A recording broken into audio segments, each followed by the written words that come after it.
And when I came up on the car, I hit the brakes really hard. When I felt it lean a little bit, I kind of looked through the rearview mirror, and I can actually see the trailer leaning. Rolling that truck over was not even part of my mindset at that point. I lost control of the vehicle, and it started to roll. Because rolling over meant possible death, burning up. I just kind of got scared and didn't want to look at it anymore. I wanted to concentrate on everything around me. All my focus went into what was in front of me, what was to the left, to the right, ahead of me. So it flipped over onto the side and then over to the top and then back over 4 times all the way back to the wheels. It was all about how am I going to get out of this alive. It was very scary. It was very scary. It could have been my family in that car, or anybody's family.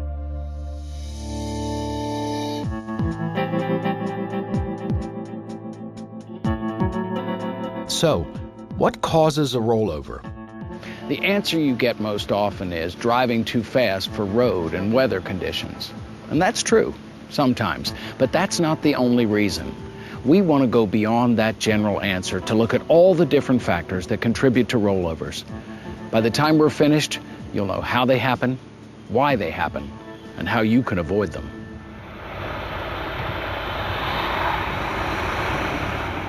Rollovers can happen anywhere. You probably think most tank truck rollovers happen at exit and entrance ramps. The driver misjudges the curve and takes it too fast. But no, rollovers actually happen more often on straight roadways. Why do you think that is? It's probably because you're more focused on the road when you approach that exit or entrance ramp. Not so much on the straight roads. So our job here is to help you maintain that focus on all roadways. To do that, we'll look at several issues that affect the potential for a rollover. They include vehicle design and performance, load effects, highway factors, and driver factors. Let's start with the design and performance of cargo tank trailers. The first thing you need to know is the impact of a high center of gravity. Everything has a center of gravity. It's the place where an object is balanced in all directions. Anything with a high center of gravity relative to its width is less stable. And cargo tank units have a high center of gravity. That means the unit will lean when it enters a turn. How much it leans depends on the vehicle's speed, the sharpness and banking of the turn, and the unit's center of gravity. So the truck starts to lean, and what happens? Its center of gravity shifts towards the outside of the curve. When it does that, the liquid in the tank moves sideways. We call that sloshing. If this happens too suddenly and too strongly, it can roll the vehicle. If you hit the brakes suddenly, the liquid will surge forward. That can also cause you problems. What's the key word here? Suddenly. If you do things more slowly, you reduce the risk of problems.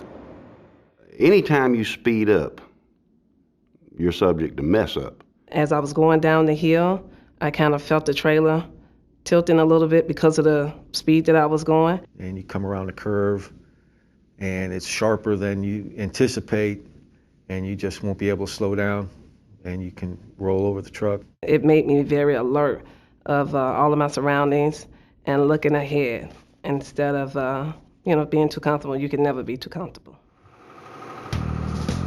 All drivers should understand the design and performance of their vehicles. But as a cargo tank driver, you also have to understand how your liquid payload can and will contribute to rollovers. So let's talk about load effects. Drivers who've rolled over will often tell you their load shifted. They'll say the load shift caused the rollover. But the load, especially a fluid load, will always shift. It's responding to the way you, as the driver, are handling the trailer's movements. How much load you're carrying affects how your vehicle handles. With a tank full of liquid, one wrong move can mean a rollover. The most important thing you can do to keep the vehicle and the load under control is manage your speed. Manage your speed to adapt to driving conditions. When the road and the weather call for it, slow down. As difficult as it can be to drive a full tank of liquid, partial loads are even more challenging because there's more room for the liquid to move. Over 94% of rollovers occur in trucks with a partial load. Liquid slosh and surge are a big factor in those rollovers.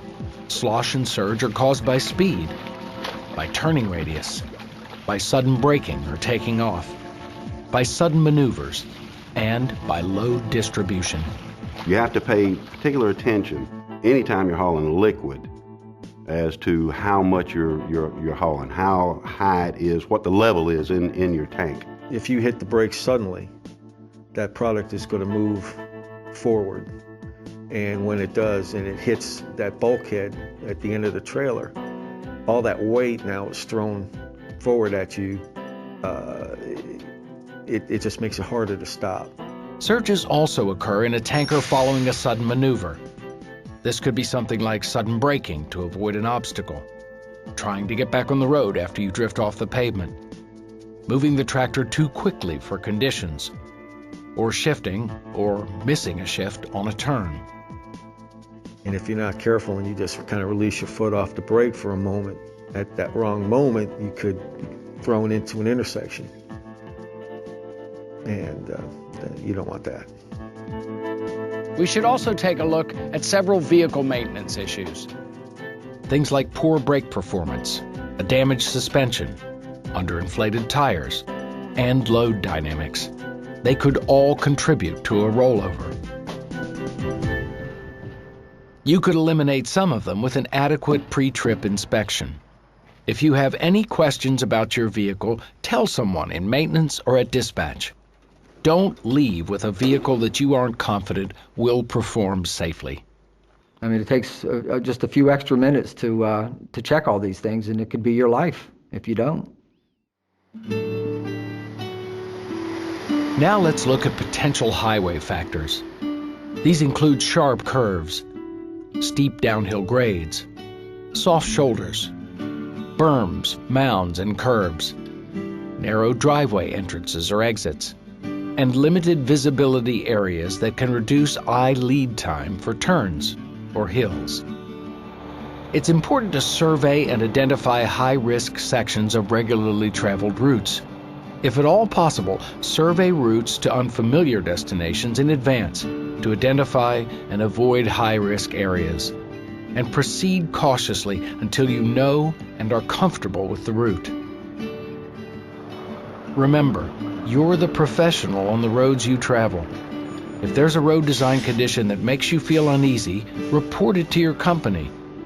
Changes in dispatch or additional warning signs at locations like that could help prevent rollovers.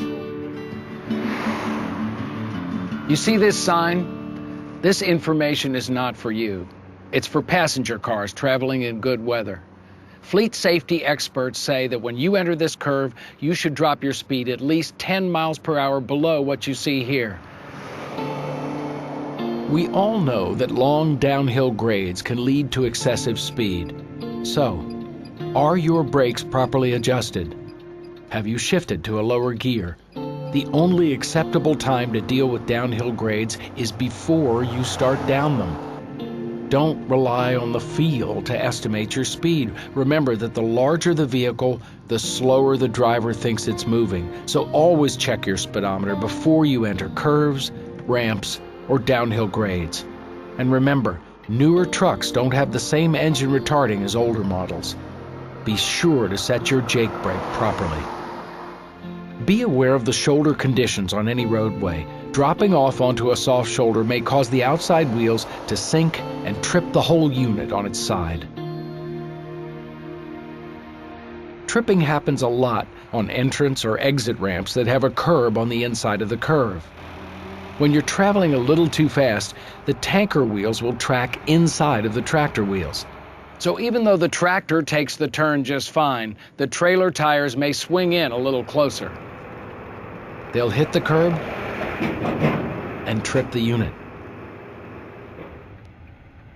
A good rule of thumb is to allow about 3 to 4 feet of clearance between the tractor's tires and the curb. That way, the trailer tire should be clear of the curb, even if off-tracking occurs. An improper recovery can lead to a reverse tripping condition. Let's say you go off the roadway and you try to bring the tractor back onto the roadway too quickly and at too fast a speed. This could trip the unit when the tires hit the shoulder berm or the pavement on the return. Wide intersections may cause you to be too confident when you're turning. Always gear down and slow down before the turn. Generally, you're taught to square the turn at slow speeds to reduce the impact of off-tracking. But loads with a high center of gravity have to be driven differently through intersection turns. You should round the turn to make sure the trailer doesn't have a sudden change in direction. Cutting short on a turn is one of the most common errors. Be aware of soft berms and narrow culverts. Wet weather may soften berms, and narrow culverts may allow the rear tandem to slip off the driveway into the ditch, and that could overturn the unit. When traffic conditions allow for it, making a left turn into a driveway is safer than making a right. It gives the rear tandem more room to track the tractor's path. Okay, we've talked about vehicle design, load effects, and highway factors. Now we come to the last area, in many ways the most important. It's you, the driver. You're the one that controls your unit. Before you leave the yard, make sure you know it like the back of your hand. Begin by conducting a thorough pre-trip inspection. Learn as much as you can from dispatch and from other drivers about road and weather conditions. Remember, a safe journey depends on your actions, so avoid unsafe behaviors. Encourage others to avoid them too. And by unsafe behaviors, we're talking about things like speeding, whether that's going beyond the posted speed or just too fast for the road and conditions. Distractions like talking on your cell phone, or worse, texting. Complacency, fatigue, and driving under the influence. About physical and mental conditions like diabetes or divorce. Even something as simple as eating or daydreaming. Driving too fast for the vehicle and road conditions is a factor in most rollovers. Remember that speed limits are set for small vehicles driving in good weather during the daytime. Adjust your speed accordingly for the type of unit you're driving, especially at night and during bad weather. Tailgating, road rage, and failure to plan in advance can lead to sudden, radical lane changes. And that can cause your unit to roll over.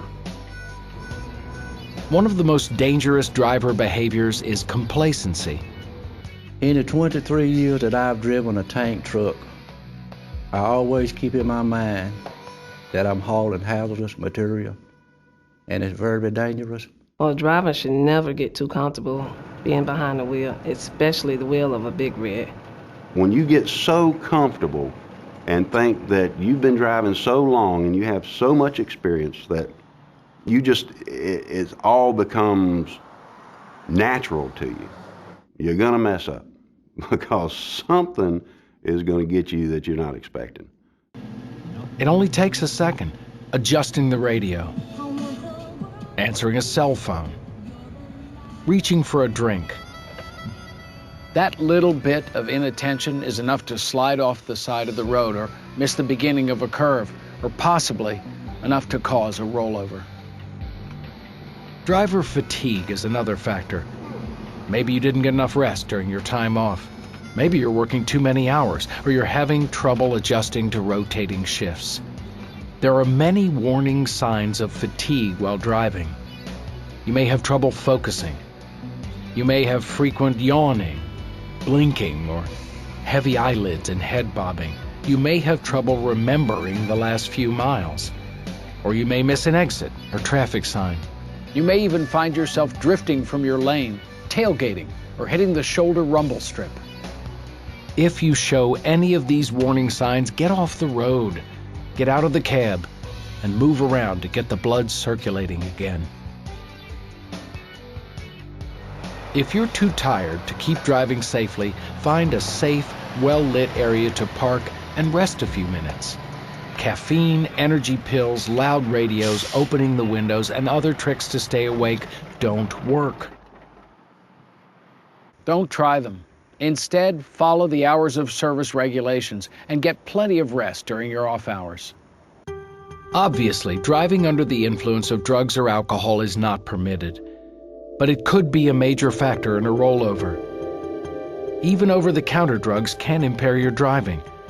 Read and follow all precautions anytime you're using medication. Well, there you have it. Rollovers happen too often in the cargo tank industry. They can be severe, and they can mean the release of hazardous materials. And they can happen because of the design and performance of the trucks, because of the characteristics of the roadway, and because of the actions and behavior of the driver. In most rollovers, speed too fast for the conditions is a major contributor, and it's one that's entirely under your control. We hope that you now have a better understanding of the factors that can lead to a rollover. And we hope that you're better prepared as you head out on the road. The bottom line is simple. Rollover crashes are preventable. Rollover crashes are unacceptable, and you are the key to eliminating them.